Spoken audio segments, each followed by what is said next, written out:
capítulo 44, ahora voy a avanzar al capítulo 43, lo he resumido porque tiene una serie de fármacos.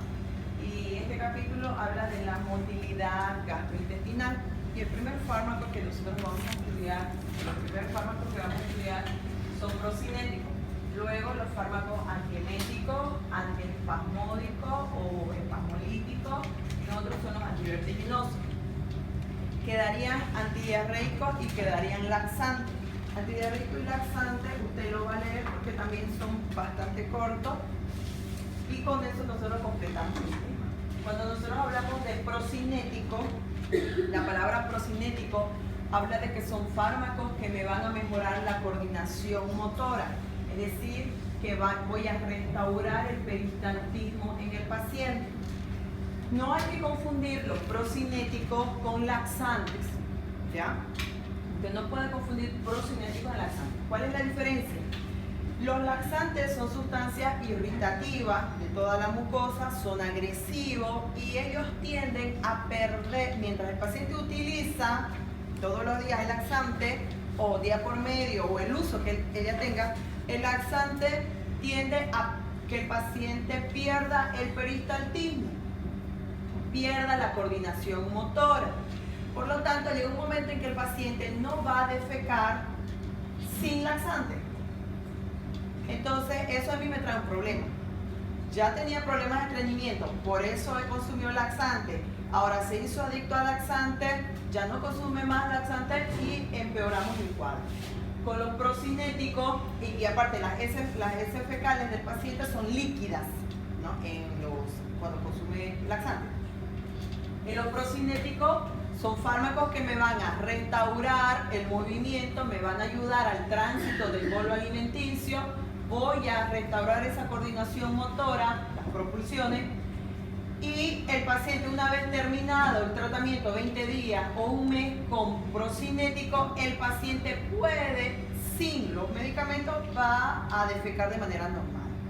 Entonces estamos restaurando. No tengo yo problema de que el paciente tenga luego problemas de estreñimiento. Salvo que el paciente tenga un megacolon por Charcot, ¿no? Porque tenga una patología de base que sí le esté dificultando, que sí realmente haya afectado esta parte. Pero cuando el paciente está por mucho tiempo acostado, cuando el paciente ha tenido una cirugía, por ejemplo, intestinal, cuando el paciente tiene una mala alimentación y por eso considera que tiene un estreñimiento, entonces lo mejor, en vez de utilizar laxante, utilizamos procinéticos. ¿Para qué se utilizan los laxantes? Los laxantes se utilizan solo en casos demasiado agudos. Cuando mi paciente crónico, cuando mi paciente hace 5 días que no va al baño, porque cambió de ciudad y la alimentación cambia, no consume mucha agua, no consume mucha fibra, él desde su niñez está acostumbrado a defecar 2 veces a la semana y con esa alimentación eso se va haciendo más crónico, entonces considera que defecar 2 veces a la semana o 3 veces a la semana es normal para él, ¿no? Entonces, en esos casos nosotros aplicamos los enemas o las soluciones salinas o estos laxantes para limpiar todo el tracto intestinal, pero una vez que utilizamos una sola vez el laxante, empezamos con procinético. No es que yo voy a decir todos los días voy a utilizar laxante. Se utiliza el laxante de manera errada pensando que yo voy a bajar de peso con el laxante. Lo único que hace el laxante es eliminarme el líquido y el electrolito. Me deshidrata. Entonces, los laxantes no se deben utilizar por largo tiempo. Los procinéticos, ¿cuáles son? Estos fármacos que me van a ayudar a restaurar la motilidad. La más conocida es la metoclopramida, luego tengo cinitaprida y bozaprida. Estos dos son de la misma familia, los más usados en el mercado. Metoclopramida es conocido en el mercado como Plasil. El Plasil, normalmente nosotros cuando nos dan Plasil, a nuestra mente viene y dice, es antiemético, me sirve para el vómito, ¿no? Pero sí también la metoclopramida, por su mecanismo de acción, sí me aumenta el tono del esfínter y me va a ayudar y también aumenta el tono gastrointestinal. Nosotros tenemos que recordar, o ustedes ya deben saber, que todo el plexo mientérico, todo nuestro aparato gastrointestinal, nosotros tenemos neurotransmisores que son los que gobiernan la motilidad gastrointestinal. Dentro de todo el sinfín de neurotransmisores que forman parte del tracto gastrointestinal en el plexo mientérico, nosotros tenemos a la acetilcolina. La acetilcolina es el neurotransmisor que más se libera en el plexo mientérico y por lo tanto ella es la que nos va a ayudar a la propulsión al movimiento. Entonces, cada vez que yo libero acetilcolina, en la clase pasada vimos que cuando acetilcolina iba y estimulaba su receptor M1 en célula parietal, me producía ácido clorhídrico. También a nivel a nivel intestinal, intestino grueso y delgado, empieza a tener peristaltismo. Entonces, liberar bastante acetilcolina me ayuda al movimiento. Por eso es que la metoclopramida tiene 3 acciones. Aparte de la acetilcolina, nosotros tenemos a otro neurotransmisor que también forma parte de la coordinación intestinal, es la serotonina. Aparte de la serotonina tenemos a la adrenalina. Aparte de la adrenalina tenemos a la sustancia P y a las sustancias opiáceas, a los opiáceos. Y vamos a ver ahora por qué algunos podemos utilizar para mejorar la coordinación intestinal. A nivel intestinal nosotros tenemos el receptor 5-HT3 que habla de la serotonina. El receptor 5-HT4 me libera serotonina y me libera acetilcolina. Y el receptor D2 que es la dopamina, que también forma parte del tracto gastrointestinal. La metoclopramida o la cisaprida, que damos 10 miligramos cada 8 horas vamos a dar, dice que metoclopramida necesita ser administrada a dosis alta para bloquear el receptor 5-HT3, es decir, el receptor de la serotonina, para tener una acción antiemética. Pero a dosis terapéutica tiene una acción agonista, estimula el receptor 5-HT4, me libera bastante serotonina y me libera bastante acetilcolina, lo que hace que empiece a haber una coordinación motora, pero su acción es débil de la metoclopramida. Y es altamente potente antagonizando los receptores D2 o los receptores de la dopamina. Cuando yo libero bastante dopamina, también yo tengo el efecto del vómito. Por eso es que la conocemos más a la metoclopramida como un antiemético, porque ella a dosis terapéutica me bloquea el receptor D2 y es débil su acción procinética. Voy a utilizar metoclopramida como procinético en estados agudos. Por ejemplo, tengo un problema de vómito, mucho vómito, pero también mi paciente tiene un problema de estreñimiento. Pero ese problema de estreñimiento es circunstancial. Entonces yo le voy a dar metoclopramida por un tiempo de 15 días o 20 días y voy a solucionar su problema. Voy a retirar luego metoclopramida y el paciente retoma otra vez su defecación. Por su acción débil no lo puedo utilizar en pacientes con estreñimiento crónico. En estreñimiento crónico yo voy a utilizar cisaprida y mosaprida. Cisaprida y mosaprida, una viene de 1 miligramo y otra de 5, igual cada 8 horas, es decir, generalmente los voy a administrar 1 hora antes de las comidas. Tienen solo una acción potente, una acción procinética porque estimulan solo el receptor 5-HT4 a nivel de todo tracto gastrointestinal. Entonces, esta acción sobre el 5-HT4 hace que el paciente empiece a tener una coordinación motora. También se considera que, de manera errada, que como metoclopramida es un antiemético y también tiene una acción débil procinética, se considera que la dopamina, que también es un antiemético, también tiene una acción procinética, pero no la tiene. Ella, domperidona, es exclusivamente antiemética. Entonces, de los procinéticos, ¿cuándo los voy a utilizar? Cuando mi paciente tenga problemas de estreñimiento, cuando tenga problemas de defecación. Los mejores son cisaprida y mosaprida.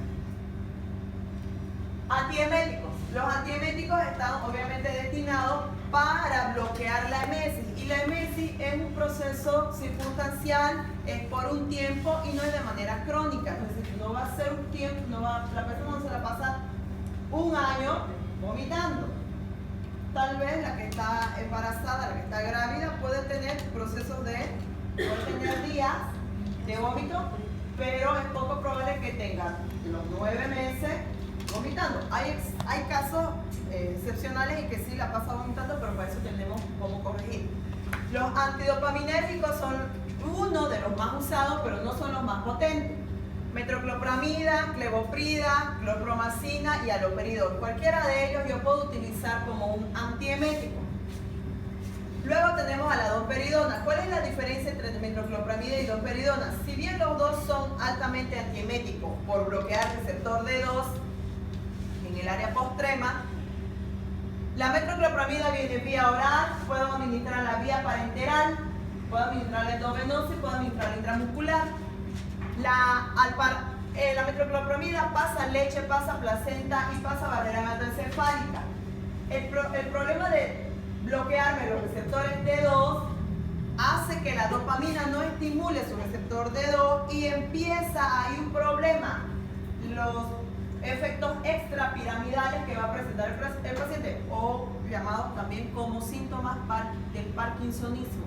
La persona que consume metoclopramida por más de 15 a 20 días, es decir, si yo la voy a utilizar la metoclopramida como un procinético, porque ese es el tiempo que yo tengo que utilizarlo como procinético, el paciente puede tener temblores, taquicardia, fatiga, lo que presenta el mismo a la paciente que tiene Parkinson. ¿Y por qué se da el Parkinson? Por el déficit de dopamina. Entonces yo aquí estoy evitando que dopamina estimule su receptor. Entonces yo voy a evitar un bloqueo, voy a evitar un vómito, pero a largo plazo le puedo provocar temblores al paciente. La domperidona no atraviesa barrera hematoencefálica. El único detalle es que yo no puedo administrar la endovenosa. Al administrar la endovenosa yo puedo provocar unas arritmias. Domperidona solo se administra vía oral y vía intramuscular. Anticolinérgicos. Los anticolinérgicos son los fármacos que son los comodines en la terapia gastrointestinal. Los anticolinérgicos también son antieméticos. Al bloquear los receptores muscarínicos en el tracto gastrointestinal voy a disminuir este efecto. Atropina y escopolamina.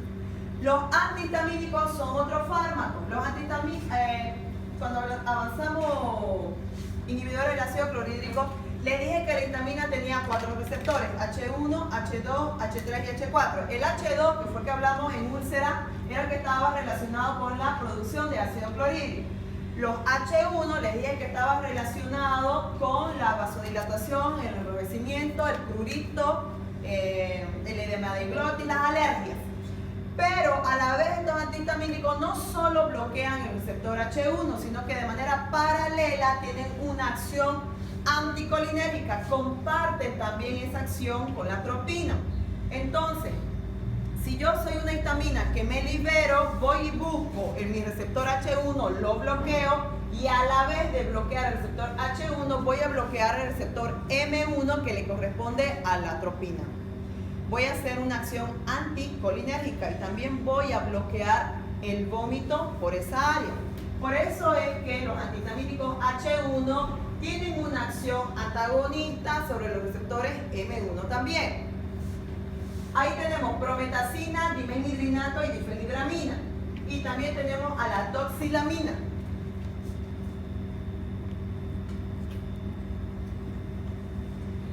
La doxilamina, o en otros países viene como dimenhidrinato, se lo conoce como el Dramin. El Dramin no es más que un antihistamínico H1. Puede ser dimenhidrinato o puede ser doxilamina.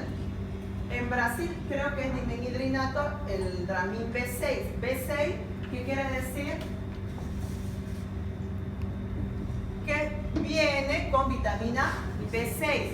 Esa vitamina B6, ¿para qué? No es porque la persona tenga problemas de anemia, es porque el déficit de vitamina B6 está bajo por la elevación de los estrógenos en la mujer gestante. Y el déficit de vitamina B6, a medida que va pasando la gestación, la mujer va a provocar vómito.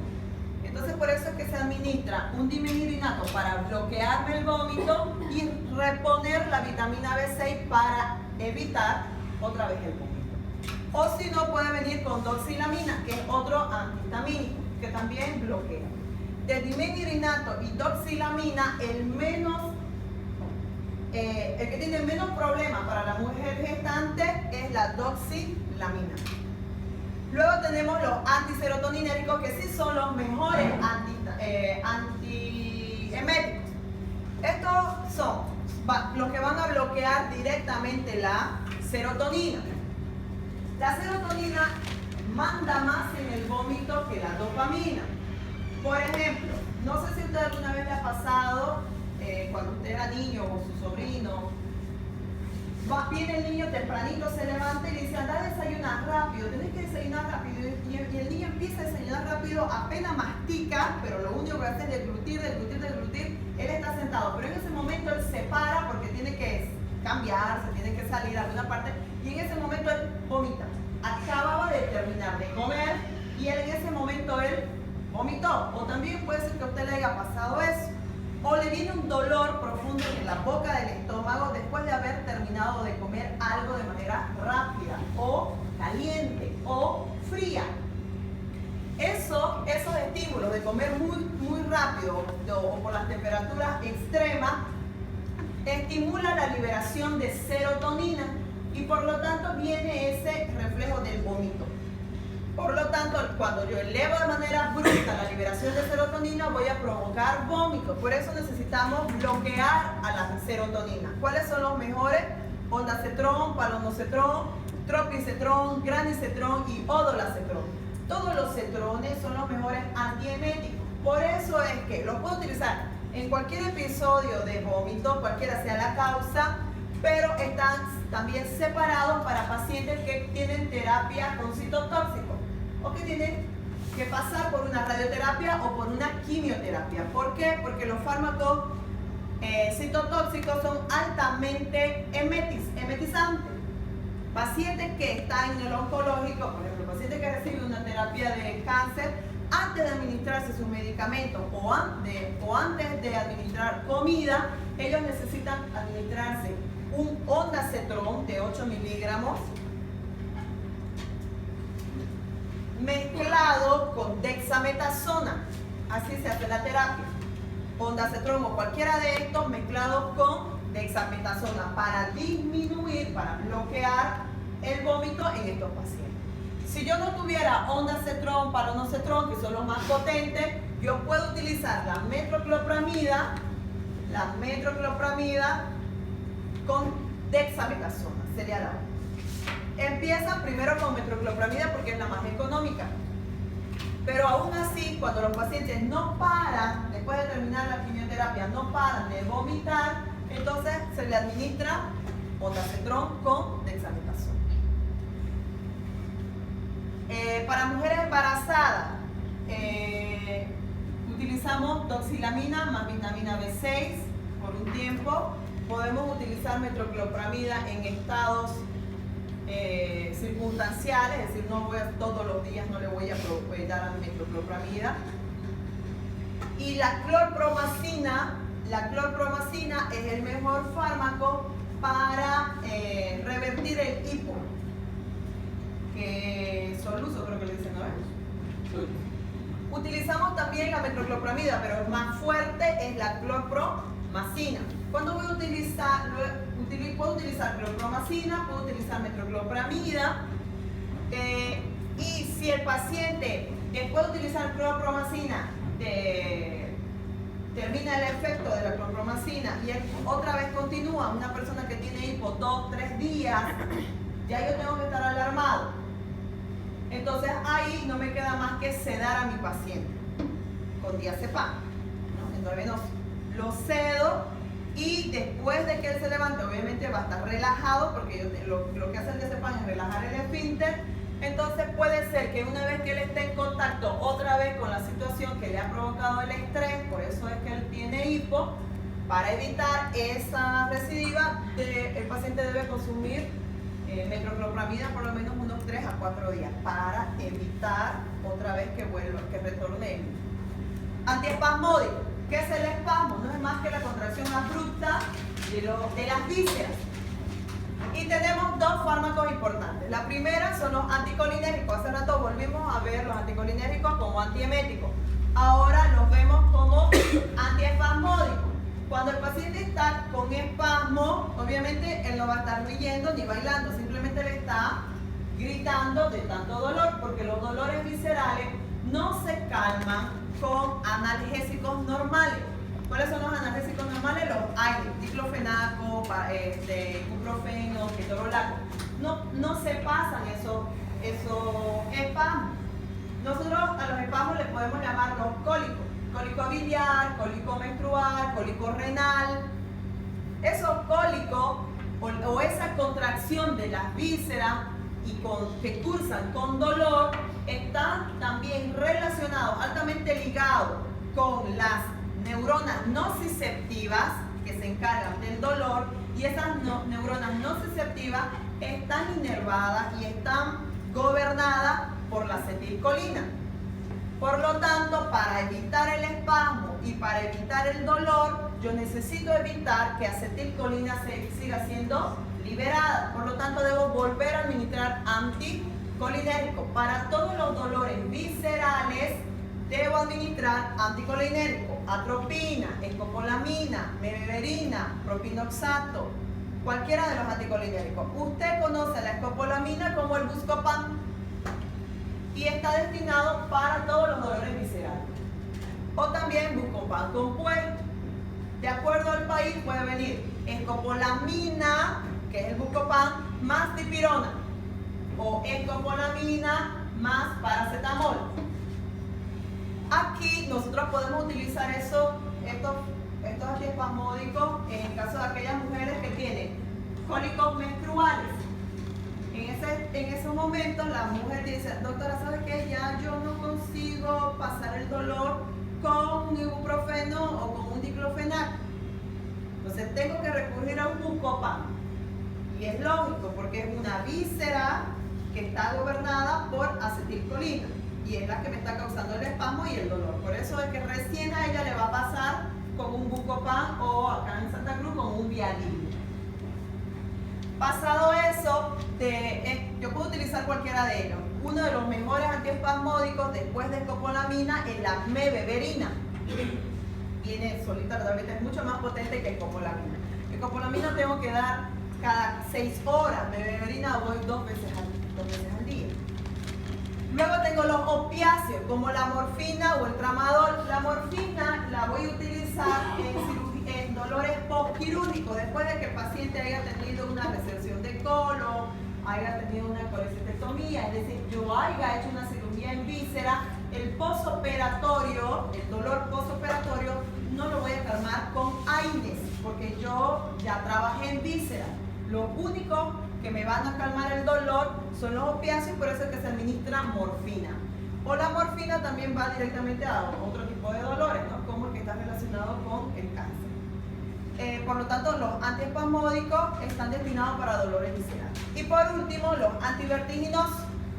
¿Qué es el vértigo? No es más que la sensación de caer al vacío o de que todo se está moviendo, o lo que nosotros llamamos como laberintitis. O esa cinetosis, ese movimiento, ese mareo va a empezar leve, luego se me va a hacer más agudo, más crónico, y ese movimiento me va a provocar vómito. Entonces, para evitar la cinetosis, el vértigo o la laberintitis por alguna patología de base, porque el paciente es hipertenso, un ejemplo, yo tengo estos fármacos. Otra vez vuelvo a administrar anticolinérgicos, porque también la acetilcolina me gobierna el vestíbulo. Atropina o escopolamina. Los mismos antihistamínicos, Dramin o difenhidrinato. Acuérdense que el Dramin usted lo puede utilizar para el vómito, para el mareo. Tiene esos dos usos. Y los mejores antivertiginosos, porque me producen una excelente vasodilatación. Todos estos me producen vasodilatación, por eso es que me van a mejorar la laberintitis. Es el antihistamínico H3, que está en vestíbulo, y es la beta-histina. Esta beta-histina es mejor que este antihistamínico y este anticolinérgico, y con menos reacciones adversas. A ese antihistamínico H3 yo debo añadir otro fármaco que se lo conoce como vasodilatadores o antagonistas del calcio, como nifedipino y nimodipino. El nifedipino y el nimodipino son fármacos vasodilatadores que se utilizan siempre en terapias antihipertensivas. Entonces, cuando el paciente tenga problemas de laberintitis, yo puedo utilizar cualquiera de estos. Una escopolamina, pero la debo combinar con nimodipino o nifedipino. Un antihistamínico H1 con un vasodilatador. O un antihistamínico H3 con un vasodilatador. Para potenciar la vasodilatación y por lo menos estar 5 días para recuperar otra vez el equilibrio. Entonces, estos temas son sumamente cortos, es muy difícil. Son fármacos que ya ustedes han visto. Los anticolinérgicos los vimos el año pasado. Ya se olvidó. Entonces, son simplemente que tienen que leerlo. Si ustedes lo hubieran leído antes, con anterioridad, para ustedes iba a ser mucho más fácil. Aquí yo no les estoy pidiendo, les estoy hablando del mecanismo de acción, no les estoy hablando de reacciones adversas, no les estoy hablando de farmacocinética, no les estoy hablando de interacción, yo no les estoy hablando nada, simplemente me estoy yendo al nombre del fármaco, a la dosis, cómo es que me produce la acción y para qué la voy a utilizar. Y así se lo va a tener que aprender. El clopropramida me sirve para él. Por ejemplo, si ya usted se dio cuenta, los anticolinérgicos los utilizo para 3 cosas. Anticolinérgico para antiemético, anticolinérgico como antiespasmódico y anticolinérgico como antivertiginoso. Los anticolinérgicos, al inicio les dije que era el comodín en la terapia gastrointestinal porque me sirve para bloquear muchas cosas. Yo tengo si el paciente tiene colon irritable, los fármacos son escopolamina y atropina porque me producen estreñimiento. Doutora, mas os 4 temas são depressores do sistema nervoso. Perdão? Os 3 são depressores do sistema nervoso central. Deprime o sistema nervoso, de forma general. Sí. Pero más que porque actúa en el sistema nervioso central, lo utilizo más por el aparato gastrointestinal. Los anticolinérgicos también los puedo utilizar en cirugías, para anestesia, para contrarrestar la bradicardia que me provoca la anestesia. No, si yo necesito hacer si mi paciente es hipotenso, necesito hacer una cirugía de corazón, le tengo que administrar anestesia. La anestesia me va a producir una bradicardia, ya él tiene una hipotensión, ya él puede, yo le voy a provocar una bradicardia más profunda.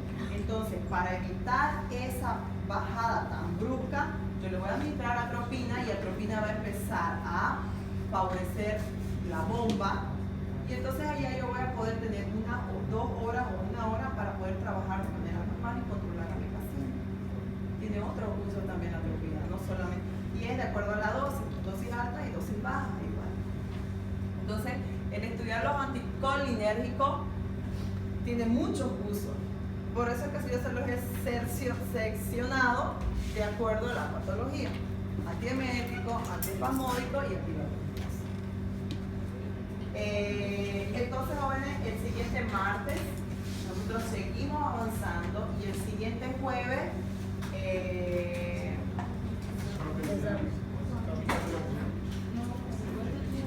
¿cuándo se examen? No, de teoría. 13. Y el siguiente, antes de su teoría, ustedes tienen sus prácticas. Ya.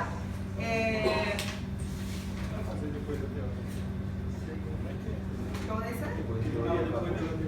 No, lo que vamos a hacer es lo siguiente. Vamos a hacer nuestro examen en teoría el martes que viene. Sí. Ajá, martes que viene.